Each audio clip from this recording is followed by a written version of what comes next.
안녕하세요 여러분, 반갑습니다. 한 주간 잘 지내셨습니까?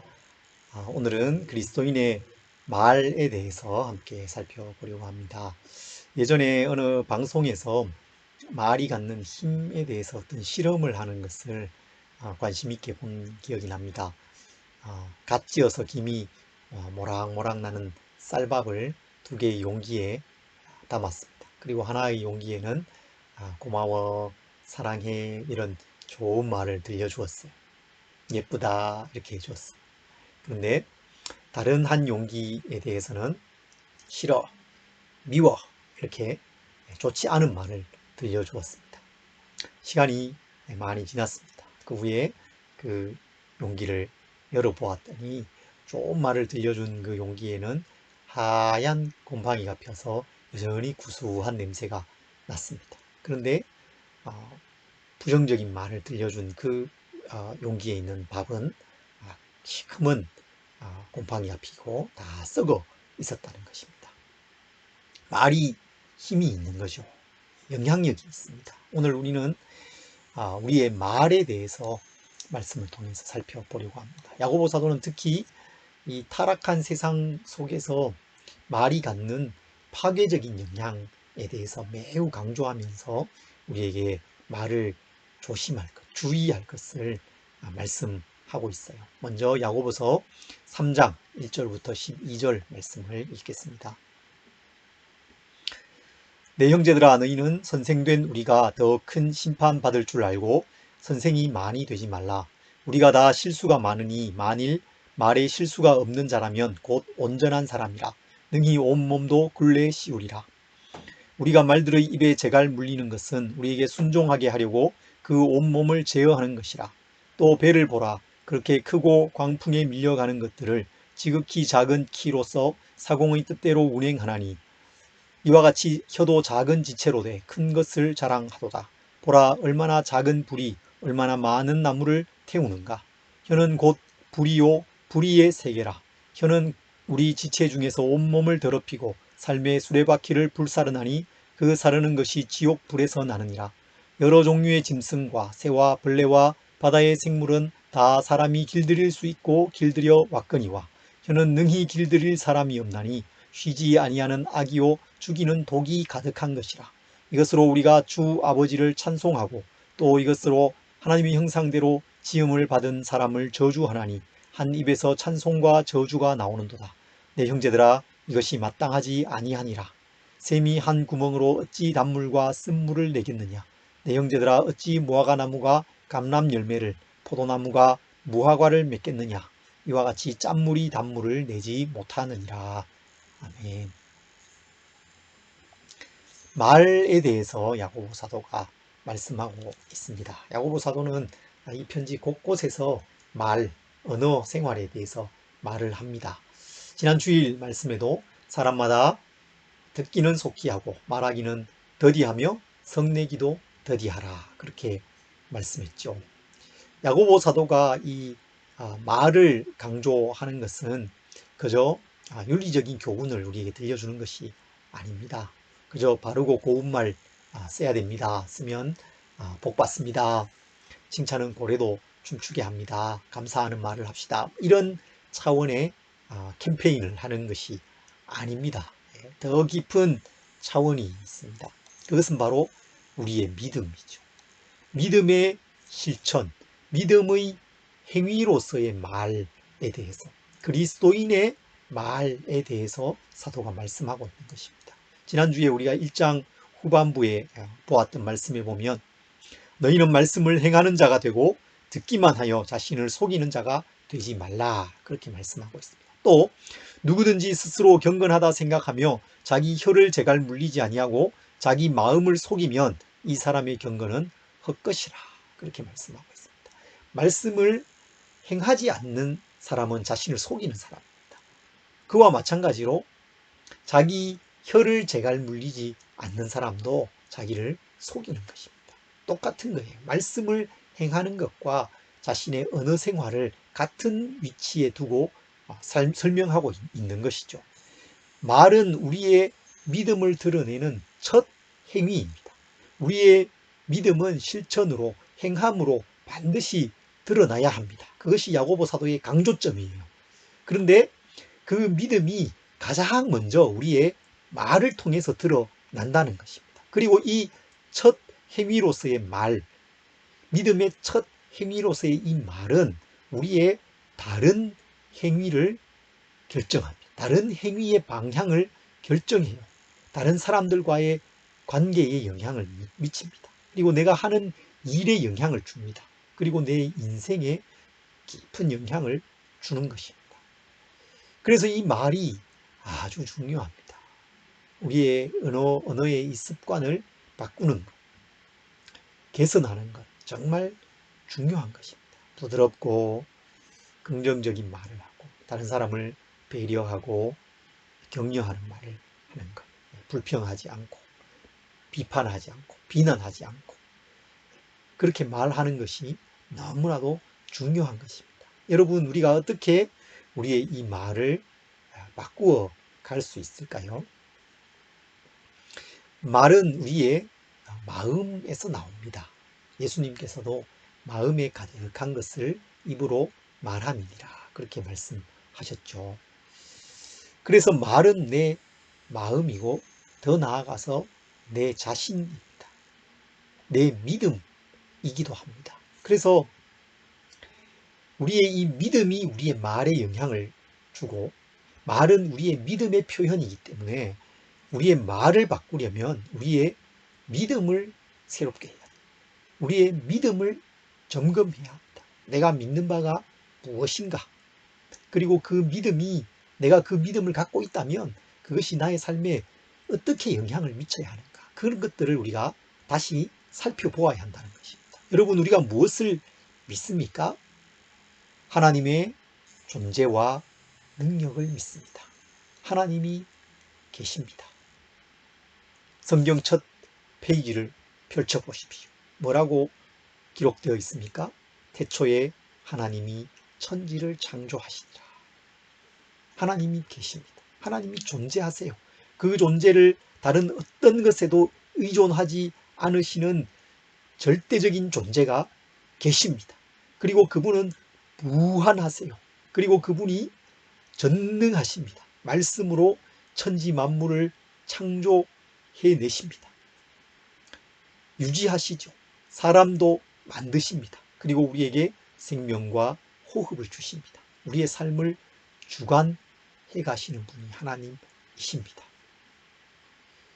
그 하나님을 우리가 믿습니다. 그러면 우리는 그 하나님 앞에서 겸손해야 되는 거죠. 우리는 피조물이고 우리의 삶을 주관하시고 다스리시고 통치하시며 감찰하시는 하나님이 계신다. 그 하나님을 두려워하고 경외해야 되는 것입니다. 함부로 말할 수 없는 것이죠. 또 우리는 나를 향한 하나님의 사랑과 구원을 믿습니다. 요한복음 3장 16절, 우리가 잘 아는 말씀 아닙니까? 하나님이 세상을 이처럼 사랑하사 독생자를 주셨으니 이는 그를 믿는 자마다 멸망하지 않고 영생을 얻게 하려 하심이라. 이 말씀을 우리가 믿습니다. 하나님께서 예수님을 보내신 것을 믿습니다. 우리를 너무나도 사랑하셔서 그 아들까지 우리에게 주셨습니다. 예수님께서 이 땅에 그 하늘 영광 보좌를 버리시고 이 땅으로 오셨습니다. 가장 낮은 존재로, 작은 존재로 오셨습니다. 그리고 죽기까지 복종하시고 십자가에 죽으셨죠. 대속의 죽음, 그의 몸이 찢기시고 피가 다 흘려지는 그 죽음을 죽으셨습니다. 그 죽음이 나를 위한 죽음이죠. 나의 구원을 위한 것입니다. 나를 위해서 하나님께서 그 모든 구원의 계획을 이루셨습니다. 그것을 통해서 우리가 무엇을 알 수 있나요? 하나님께서 나를 사랑하신다는 것을 압니다. 그리고 하나님께서 나를 구원하셨음을 믿습니다. 나에게 영생이 있음을 믿습니다. 이 구원이 나의 행위와 나의 노력으로 이루어진 것이 아니잖아요. 오직 은혜로, 하나님의 선물로 값없이 우리가 얻은 것입니다. 이것을 믿는다면 우리의 말은 어때야 됩니까? 하나님을 향한 감사와 찬양이 우리의 입에 가득해야 되지 않겠습니까? 그렇게 돼야 되는 것이죠. 우리는 나를 향한 하나님의 선하신 뜻과 또 돌보심을 믿습니다. 우리가 하나님의 자녀들이잖아요. 로마서 8장 28절에 우리가 알거니와 하나님을 사랑하는 자, 곧 그의 뜻대로 부르심을 입은 자들에게는 모든 것이 합력하여 선을 이루느니라. 하나님 안에 살아가는 우리, 하나님의 자녀인 우리는 하나님의 특별한 보호와 돌보심을 받으면서 삽니다. 때로 힘겹고 어려운 일 우리가 만나죠. 잘 안 되는 일 많습니다. 타락한 이 세상 가운데 살아가면서 잘 안 되는 일이 얼마나 많습니까? 그러나 그 모든 것 가운데서 하나님께서 합력하여 선을 이루신다. 나에게 유익하게 하신다. 나를 끝까지 붙드시고 인도하신다. 그 사실을 우리가 믿습니다. 그래서 우리는 절망하지 않습니다. 하나님을 신뢰하고 소망 가운데 사는 것이죠. 소망의 말을 하는 것입니다. 여러분, 하나님의 능력과 하나님의 선하심, 그리고 우리를 향한 그 끝없는 사랑, 그것을 깊이 묵상하십시오. 깊이 생각해 보십시오. 그리고 그 안에 머무르십시오. 믿음을 더욱더 확고하게, 견고하게 하시기 바랍니다. 그리고 그 마음 속에 있는 그 믿음, 그것을 말하십시오. 하나님을 찬양하시고, 감사하시고, 소망을 말하시기 바랍니다. 우리의 말은 정말 엄청난 힘이 있습니다. 영향력이 있습니다. 파괴력이 있습니다. 야고보 사도는 말이 갖는 부정적인 영향력에 대해서 말합니다. 파괴적인 속성이 있다고 말해요. 그리고 그것을 강조하면서 언어 생활을 조심할 것을 오늘 본문에서 말씀하고 있죠. 내 형제들아, 너희는 선생된 우리가 더 큰 심판받을 줄 알고 선생이 많이 되지 말라. 이것이 오늘 말씀의 서두입니다. 선생이 더 큰 심판을 받는 이유는 선생은 불가피하게 말을 많이 하게 되는데 그러다 보면 실수가 있게 되고 또 굳이 실수가 아니라 하더라도 그 말한 만큼 가르친 만큼 자신이 살 수 없기 때문에 심판 아래에 있게 된다고 말씀하고 있는 것입니다. 여기서 이 선생은 종교적인 지도자 랍비를 말하는 것이죠. 그렇지만 그뿐만 아니라 우리 모든 그리스도인을 선생이라고 부르고 있습니다. 형제들아, 너희는 선생된 우리가 라고 말하고 있어요. 그래서 이 야고보 사도의 이 말씀은 많이 선생이 되지 말라, 너희는 선생이 되지 마라, 거기에 있는 것이 아니라 우리가 다 이미 선생이 되어 있으니 말에 극히 주의하고 조심하라고 말씀하고 있는 것입니다. 여러분, 자녀들에게 부모는 모두가 선생입니다. 어린 세대들에게 기성세대들은 다 선생입니다. 하나님을 알지 못하는 사람들에게 우리 그리스도인들, 먼저 믿는 우리는 다 선생인 것입니다. 우리는 다 선생이 되어 있습니다. 피할 수가 없어요. 심판을 피할 수 없습니다. 그래서 말이 갖는 이 파괴적인 속성에 대해서 우리가 분명하게 인지하고 깨닫고 우리의 말을 조심할 필요가 있는 것입니다. 그것을 사도가 지금 말씀하고 있는 거예요. 말에 어떤 힘이 있습니까? 잠언에서는 죽고 사는 것이 혀의 권세에 달려 있다, 그렇게 말씀했죠. 말에 생사가 달려 있습니다. 죽고 사는 것이 달려 있습니다. 야고보 사도는 특히 말이 갖는 이 죽이는 능력, 파괴적인 능력에 대해서 많이 말씀합니다. 6절에 보면 혀는 곧 불이요, 불의의 세계라. 혀는 우리 지체 중에서 온몸을 더럽히고 삶의 수레바퀴를 불사르나니 그 사르는 것이 지옥 불에서 나느니라. 매우 강렬한 언어를 사용하고 있습니다. 혀가 불이에요. 불. 활활 타오르는 불입니다. 불이 아무리 작은 것이라도 무시하면 그것이 얼마나 많은 것들을 태우고 온 산을 다 태워버릴 수가 있습니까? 혀는 또 불의의 세계, 불의한 세계라고 말하고 있습니다. 온갖 추하고 악한 그 일들이 악한 말로부터 시작이 됩니다. 새치의 이 작은 지체이지만 우리 온몸을 더럽힌다고 말씀해요. 생의 바퀴를 불사른다. 우리 인생 전체를 파멸에 이르게 할 수 있는 그 파괴력이 혀에 있습니다. 그 사르는 불의 근원은 지옥입니다. 무시무시한 일이 아닐 수 없습니다. 정말 무서운 경고를 우리에게 하고 있습니다. 야고보 사도는 이렇게 타락한 세상 속에서 혀가 갖는 불의한 속성, 파괴적인 힘에 대해서 강조하고 있지만, 반대로 말은 창조적인 힘도 있습니다. 살리는 힘도 있죠. 우리의 구원은 우리의 삶의 모든 부분에 영향을 줍니다. 그저 영혼 구원, 죽어서 천국, 이게 아니죠. 그것만이 아니죠. 우리의 삶의 모든 영역에, 우리의 언어 생활과 우리의 모든 관계 속에, 내가 하는 일 속에 모든 곳에 영향을 미칩니다. 영향을 주어야 합니다. 우리의 말은 우리의 믿음의 표현, 믿음의 실천이어야 합니다. 그리고 그 믿음의 실천으로서의 우리의 말, 거듭난 우리의 이 말은 선한 영향력이 있습니다. 창조적인 능력이 있습니다. 사람을 살리는 힘이 있는 것입니다. 믿음의 말은 그 믿음이 실상이 되게 합니다. 실제가 되게 합니다. 믿음으로 하는 그 고백은 여러분 반드시 이루어지는 것입니다. 그게 믿음이죠. 믿음은 바라는 것들의 실상이요, 보이지 않는 것들의 증거이다. 축복의 말은 사람을 세우고 변화시키는 능력이 있습니다. 성경의 인물들이 축복의 말을 참 많이 하는 것을 우리가 보지 않습니까? 우리에게 그런 축복의 권한이 있습니다. 여러분 자녀들을 많이 축복하시고, 또 주변 사람들을 축복하시고, 기도를 통해서도 축복하시고, 그렇게 하시기 바랍니다. 위로의 말, 배려의 말, 이런 말들이 사람을 회복시키고 살게 만듭니다.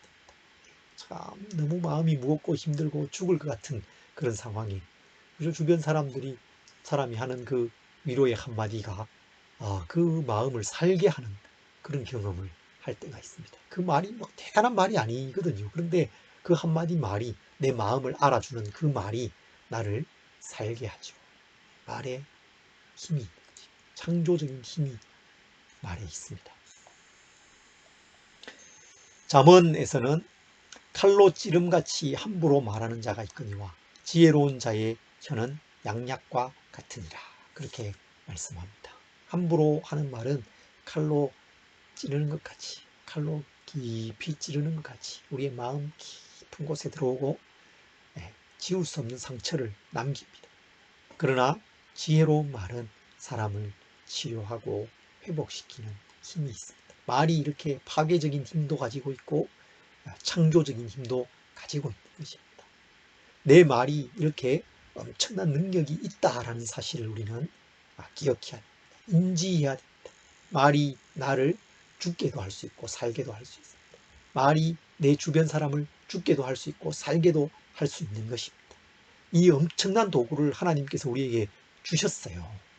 우리가 인지하든 안 하든 간에 이미 우리가 그걸 가지고 있고 그걸 쓰고 있습니다. 사용하고 있어요. 마구마구 막 휘두르기도 하죠. 휘둘러 왔죠. 이 능력의 도구, 우리의 말을 통해서 사람을 세우고 살리는 일을 우리가 감당해 가야 되겠습니다. 구약성경 민수기에 보면 말과 관련된 아주 인상적인 이야기가 있죠. 출애굽한 이스라엘 백성이 가데스 바네아에 이릅니다. 이제 가나안 땅 가까이까지 왔습니다. 이제 조금만 올라가면 가나안 땅이에요.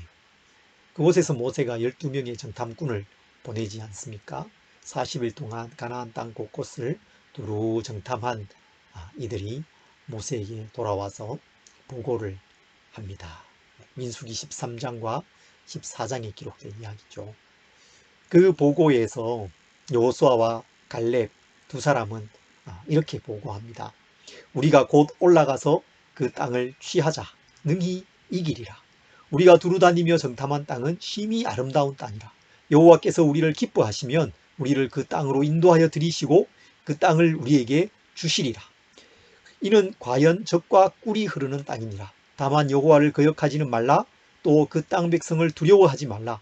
우리는 그들은 우리의 먹이라. 그들의 보호자는 그들에게서 떠났고 여호와는 우리와 함께 하시느니라. 그들을 두려워하지 말라. 하나님이 주실 것이고 우리는 능히 이길 것이다. 그들을 두려워하지 말라 말했습니다. 그러나 다른 열 정탐꾼은 이렇게 말하죠. 전혀 다른 보고를 합니다. 부정적인 보고를 합니다. 우리는 능히 올라가서 그 백성을 치지 못하리라. 그들은 우리보다 강하니라 하고 이스라엘 자손 앞에서 그 정탐한 땅을 악평하여 이르되 우리가 두루다니며 정탐한 땅은 그 거주민을 삼키는 땅이요 거기서 본 모든 백성은 신장이 장대한 자들이며 거기서 네피림 후손인 아낙 자손의 거인들을 보았나니 우리는 스스로 보기에도 메뚜기 같으니 그들이 보기에도 그와 같았을 것이니라. 그 사람들은 크고 거인들이고 우리는 거기에 들어가지 못한다. 그 땅은 우리를 삼키는 땅이다. 우리는 능히 이기지 못할 것이다. 그렇게 말했습니다. 그러자 그 말을 들은 백성들이 이렇게 반응하죠. 이렇게 말합니다. 백성들의 말입니다. 온 회중이 소리를 높여 부르짖으며 백성이 밤새도록 통곡하였더라.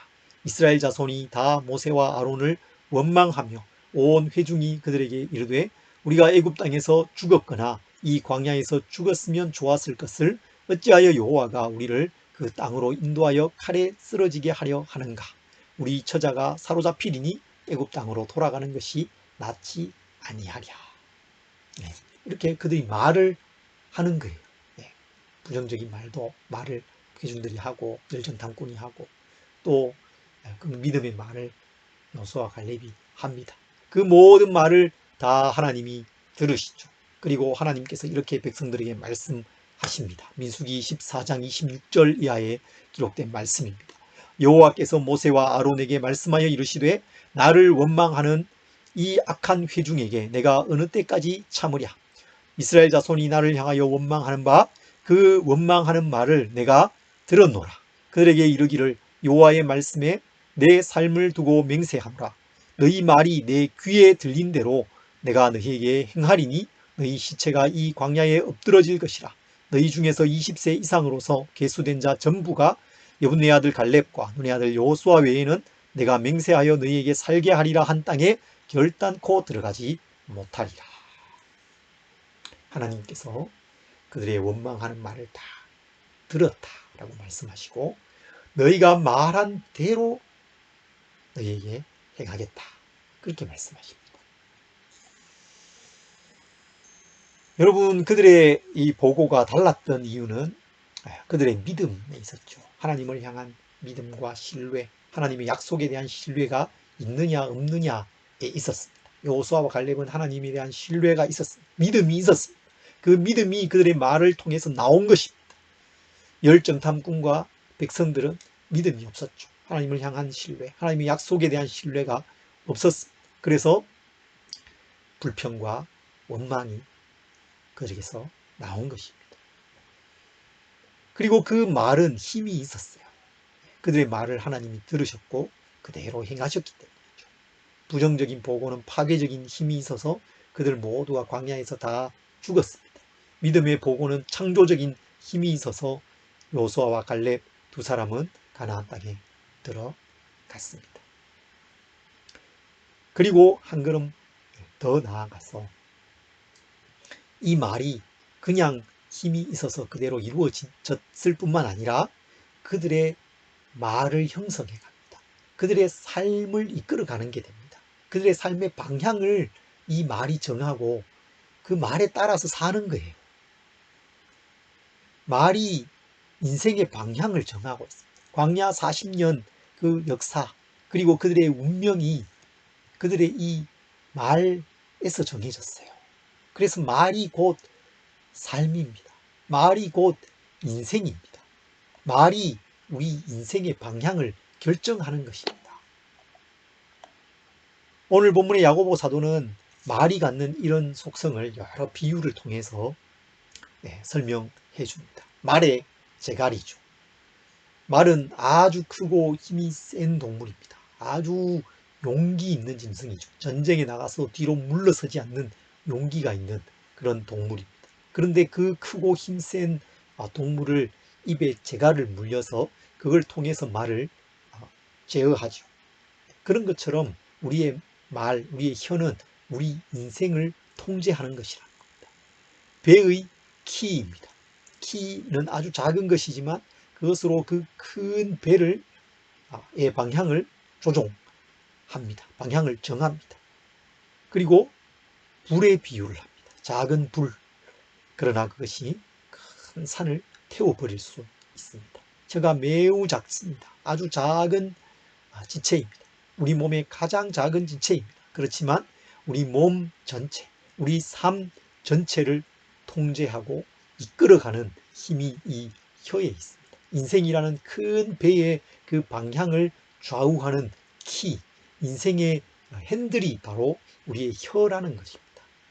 우리 인생 전체가 우리 말에 달려 있어요. 우리의 말이 우리의 삶을 결정합니다. 그런데 이 혀를 길들일 사람이 없다는 것이 문제죠. 짐승과 새와 곤충과 바다의 생물, 물고기를 우리 사람들이 길들여 왔고 길들일 수 있습니다. 코끼리 쇼, 악어 쇼 이런 것들 있잖아요. 돌고래 쇼 길들입니다. 호랑이, 뱀 같은 것도 심지어 길들이는 것을 볼 수 있습니다. 그런데 혀는 길들일 수 없다. 그렇게 사도가 말씀합니다. 이 말씀은 타락한 인간의 마음이 이미 부패했잖아요. 부패한 마음에서 온갖 악한 말들이 나오는데 그 타락한 인간이 그 스스로의 힘으로 스스로의 그 노력으로 혀를 제어할 수 없고 통제할 수 없다는 말씀입니다. 할 수 없기 때문에 안 해도 된다는 뜻이 아닌 거죠. 아닙니다. 할 수 있습니다. 해야 합니다. 어떻게 해야 할까요? 이어지는 13절부터 18절 말씀해 보면 위로부터 난 지혜에 대해서 말씀합니다. 위로부터 지혜가 내려온다. 그리고 그 위로부터 내려오는 그 지혜가 우리의 말을 변화시킨다는 것입니다. 17절과 18절에 이렇게 말씀해요. 오직 위로부터 난 지혜는 첫째 성결하고 다음에 화평하고 관용하고 양순하며 긍휼과 선한 열매가 가득하고 편견과 거짓이 없나니 화평하게 하는 자들은 화평으로 심어 의의 열매를 거두느니라. 위로부터 난 그 지혜가 어떤 특성을 갖는지를 말씀하고 있는데 이것이 다 우리의 말에 영향을 주는 것들입니다. 성결하고 화평하고 관용하고 그죠? 부드럽고 양순하고 긍휼과 사랑이 가득합니다. 편견이나 거짓이 없어요. 이게 말에 영향을 주는 거죠. 하나님으로부터 공급되는 그 지혜가 우리의 말을 바꾸어 갈 수 있다는 것입니다. 성령의 도우심, 하나님의 말씀이 우리의 마음 가운데 풍성히 거하는 것, 그것이 우리의 말을 바꾸어 가는 것. 우리의 힘으로 길들일 수 없습니다. 그러나 하나님께 우리 삶을 내어맡길 때, 위로부터 지혜가 우리에게 공급되어질 때 하나님께서 우리를 길들이시는 것입니다. 최고의 조련사이신 하나님께서 우리를 조련해 가시는 것입니다. 훈련해 가시고 길들여 가시는 것입니다. 우리의 삶, 우리의 말을 바꾸시고 우리의 마음을 바꾸시고 우리의 말을 바꾸시고 우리의 삶을, 우리의 인생을 능히 바꾸어 가실 것입니다. 쉽지 않은 일이죠. 왜 쉽지 않습니까? 여전히 우리의 타락한 본성이 있고 급한 성격도 있고 이미 형성되어 있는 이 말의 습관도 있고 참 어렵습니다. 그렇지만 하나님 안에서 새로워져 가고 위로부터 지혜를 입을 때 우리의 마음이 바뀌고 우리의 말이 바뀌고 우리의 삶이 바뀌어질 줄 믿습니다. 여러분 그것을 하나님의 그 도우심을 구하시고 또 뿐만 아니라 매 순간 선하고 좋은 말, 축복의 말, 감사의 말, 하나님을 찬양하는 말 하기를 힘써 실천해 가시기를 바랍니다. 여러분 참 우리가 함부로 말할 때가 참 많습니다. 하나님께서 들려주신 이 엄청난 이 도구를 마구잡이로 막 휘둘러댈 때가 참 많습니다. 참 그렇게 마구마구 살아왔구나 그런 생각을 해보게 됩니다. 회개해야 되겠습니다. 하나님의 도우심을 우리가 구해야 되겠습니다. 위로부터 내리는 그 지혜가 우리를 새롭게 해주기를 간절히 소망합니다. 믿음의 말, 믿음의 그 첫 행위로서의 이 말에 능력이 있습니다. 창조적인 힘이 있어요. 나를 살리고 주변 사람을 살리는 힘이 있습니다. 더 나아가서 그것이 우리 인생 전체를 이끌어 갑니다. 말이 곧 나이고 말이 곧 내 인생입니다. 믿음을 새롭게 하시기 바랍니다. 하늘로부터 지혜를 구하시기 바랍니다. 성령의 도우심을 구하시기 바랍니다. 우리의 마음을 새롭게 하고 우리의 말을 바꾸고 그래서 우리의 삶, 우리의 인생도 풍성하게 가꾸어가는 우리 성도님들이 다 되시기를 간절히 소망합니다.